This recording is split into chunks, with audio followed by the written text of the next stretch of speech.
Yo, chat. Yo, welcome back to the stream. Today, unfortunately, we're not gonna play Clash Royale because there's an update and my laptop is having issues to do the update.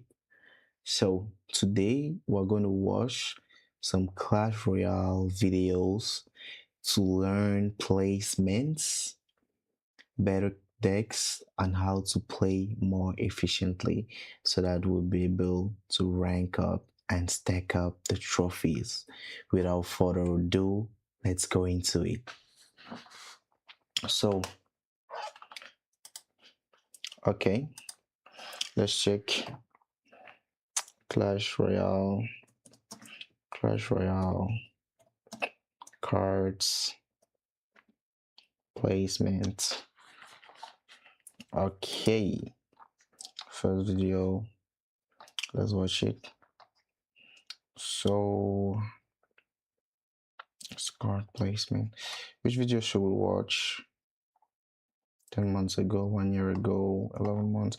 I feel like we should watch the most recent video. Let's watch the most recent video. This one.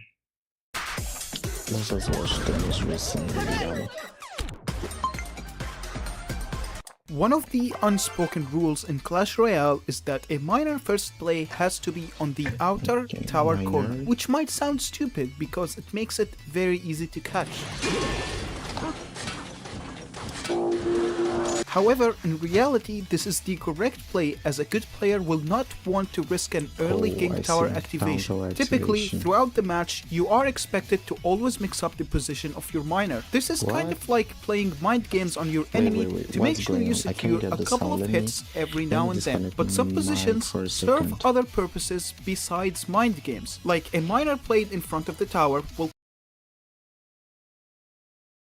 it will win you overtime races more often, and this works on every card or spell that has travel distance, so you can apply this trick in lockbait mirror matchups with your goblin barrel. The closer they are to your king tower, the faster they come out, which is important to know when playing against some cards like Expo, for example. So in this video I would like to go over the most effective positions for each of the 4 troops you can deploy directly on enemy towers and explain why they work. I would like to start with Graveyard because a lot of people are unaware of the way it actually works. Most players are under the impression that a graveyard spawns skeletons completely at random, which is only partially correct. What I mean by this is that skeletons only spawn around the circumference of the circle, aka they don't spawn in the middle area.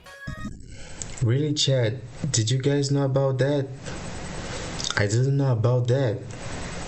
Really? And this is pretty easy to prove, as I can drop 4 graveyards here and all of them would follow this rule. It is very unlikely that my level of unemployment is high enough for me to spend like 20 hours trying to get perfect RNG in 4 graveyards in a row just to spread misinformation. If the graveyard spell is played with a chunk of it outside the map, the circumference will bend around the corners, making the middle part of the graveyard spawn skeletons when in theory it shouldn't. This is why people play it on tower in a position where half of the spell is clipped outside of the arena, because if you play it around the tower but with the other side being inside the arena like that, then the walking distance for the skeletons that spawn on the further side will be bigger. But it goes deeper than just playing it like that, as moving a tile up, down, left or right will change results significantly. Normally when you play a graveyard in this common position, the opponent will play their cards this way, as it will cover the majority of the graveyard's possible spawning points. Moving the graveyard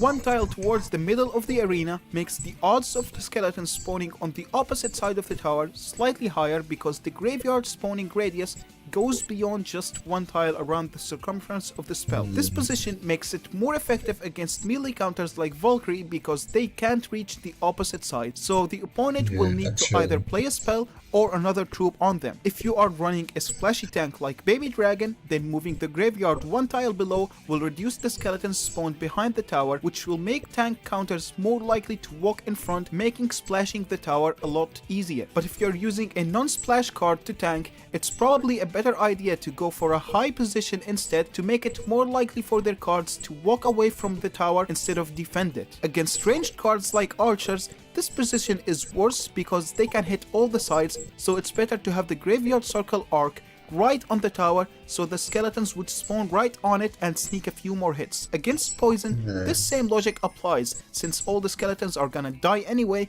having the arc right on the tower gives you better odds at hitting RNG hits from the skeletons spawning right on top of it. Some players will intentionally keep their tornado under level to be able to activate their king tower off of your graveyard, which would lose you the entire game. To counter this, I would go for a lower position as it will make the king activation with an under-level tornado slightly harder to pull off because less skeletons would spawn around the king tower side. When you want to graveyard the king tower, the positions uses the same logic of the regular tower, as in you want to make sure you give all the sides of the tower enough space to ensure skeletons are more likely to spawn there while having a big portion of the graveyard off screen. If you want to pressure both Princess Tower and the King Tower, you can use this position, which was something I went for often when I used to play Giant Graveyard. But I still think you would be better off just going all in on the tower only. I wouldn't recommend going for the King unless it's already very low. I think maybe we'll have to try a Hero Giant and the Graveyard next time. It looks promising. Or if you are sure your opponent is very low on Elixir. Let's move to Goblin Barrel next. When you start the first, I'm gonna turn on the heater. It's kind of cold.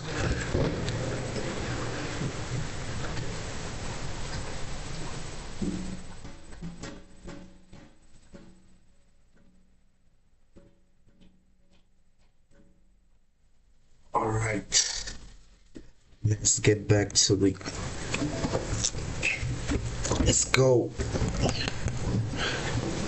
game, always throw the Goblin Barrel in this anti-nado position until you are sure they are not running Tornado. After making sure they aren't running Tornado, I would not recommend this position anymore as it makes stopping the barrel very easy with some splash cards. Even Swarm on regular cards, honestly it's just useless this way. Instead, I would play the default position being right on tower as it splits the goblins apart, making it effective against splash cards. Obviously, even without this video, I noticed that playing the Goblin Barrel directly on the tower makes it harder to counter because they're like in 3 different directions, and to hit those 3 different directions it will be way more difficult than if they were all on the same spots.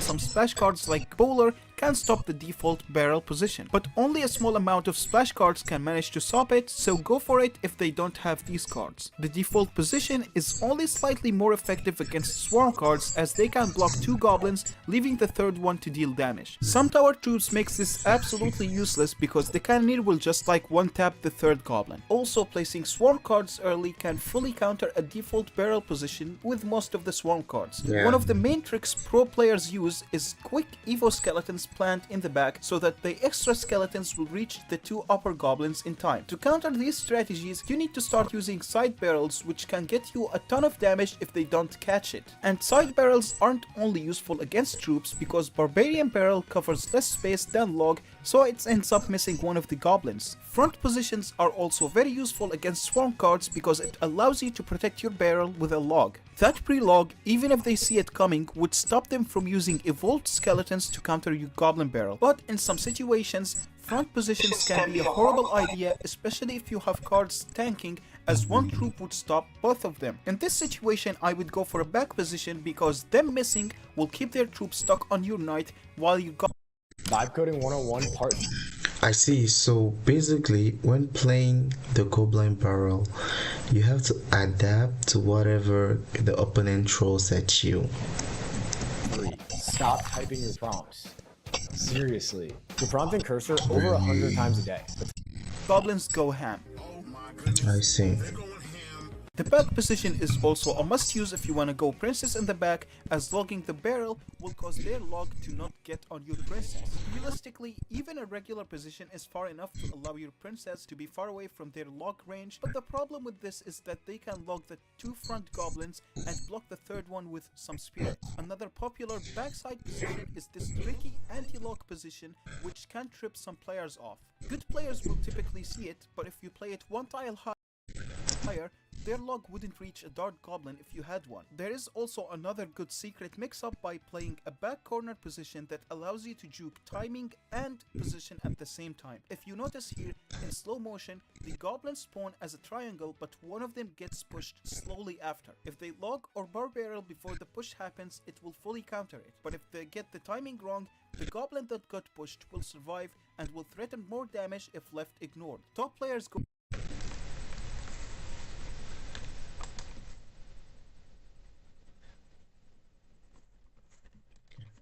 for that tricky position because the old one can get the enemy king activated, so it's best to avoid it. And this also applies for the side tricky barrel. It's just evolved goblin barrel mostly follows the same logic, but you kind of have to think about multiple counters instead of just one of them. I will say though, an inner evo barrel is a very bad idea if they have tornado, as they can counter both barrels with a single spell. What is not a bad idea is using code Abdude to support more videos on this channel. But evolved barrel does make a king tower position worth it in some situations because you would be using both barrels instead of wasting one of them, the same way a 4-star drop gets wasted giving me gold when I already have 5 million. Next, let's take a look at miner. Reminder to what I mentioned at the start of the video, always play your miners in a safe anti-nado position. Even one tile of an error could make an activation possible, so there is absolutely no room for fat fingering here.